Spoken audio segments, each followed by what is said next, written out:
Your child's blood sugar was 245 after lunch again, and suddenly it feels like you failed. Does that sound familiar? Because that's happened to me so many different times. You're doing your best. You're measuring every morsel of food that your child eats.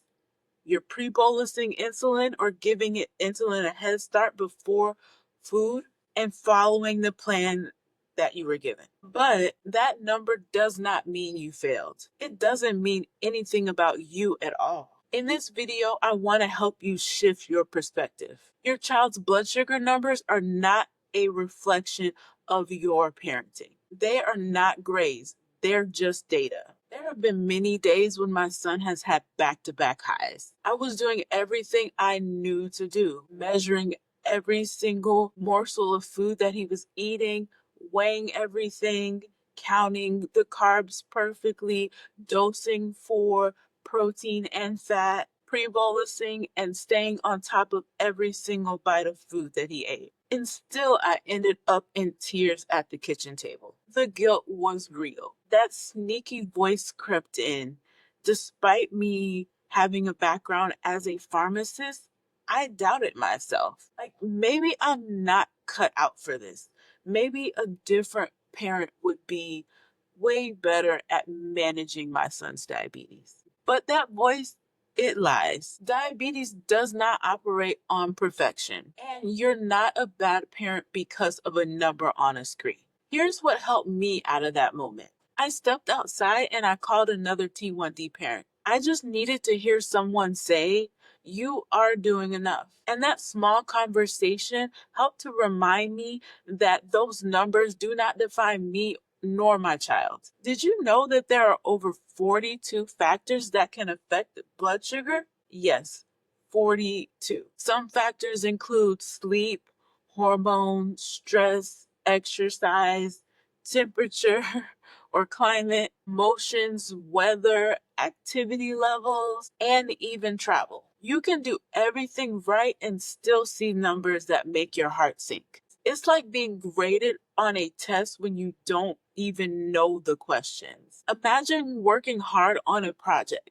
triple checking everything, and your boss still says, "Not good enough." Would you continue to stay at that job if that happened time and time again?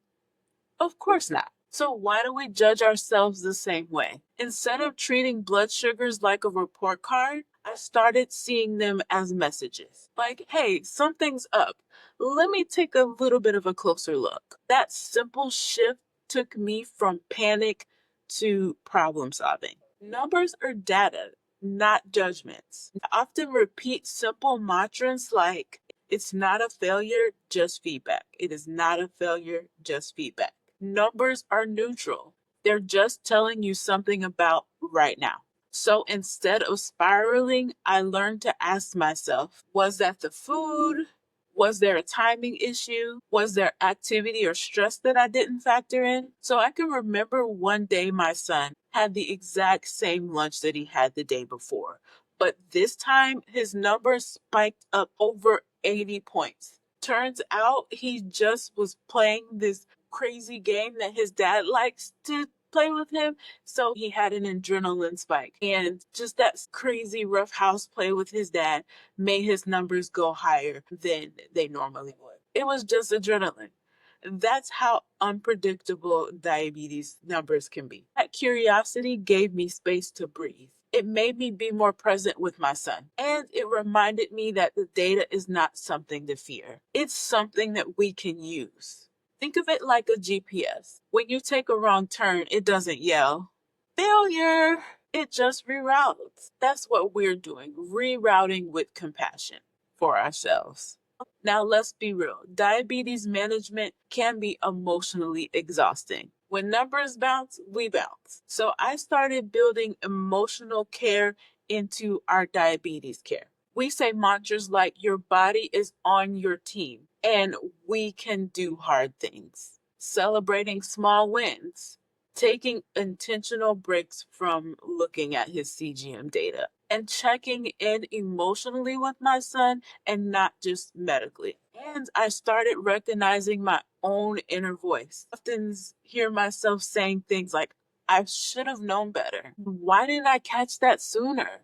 Those thoughts still may show up, but now I respond with grace. You're doing your best. Let's take a deep breath and keep going. A high does not erase the hundreds of things that you did right. Give yourself the grace to pause, breathe, and try again. So, what did I do differently? Now I treat blood sugars like clues, not criticisms. When I see a high or even a low, ask questions and not assign blame. Like, did we try a new food?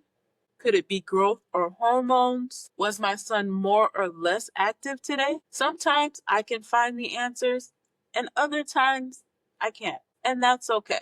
I still give myself grace. I write a quick note in my phone or even use a voice note. I don't pressure myself to analyze it all right then.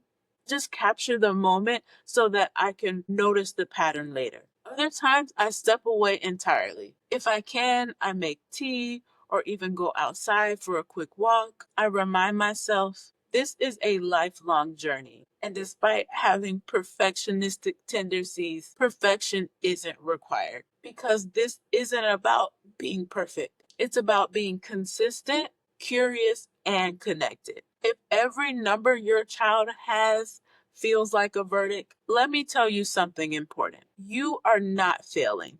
You are learning. You show up every single day. You are trying. That matters more than any graph. Let the numbers be what they are, not grades, not proof of failure, and just one tiny moment in a long, loving journey. And if today was hard, that's okay. Tomorrow is a new page. You get to start again with more knowledge, more strength, and a little more self-compassion. What's something you wish someone would have shared with you during the early days of diagnosis? Let me know in the comments. I love to have you as a part of my T1D community. And check out my next video on how to talk to your toddler or young child about diabetes in a way that empowers and not scares them. You are doing amazing and you're not alone.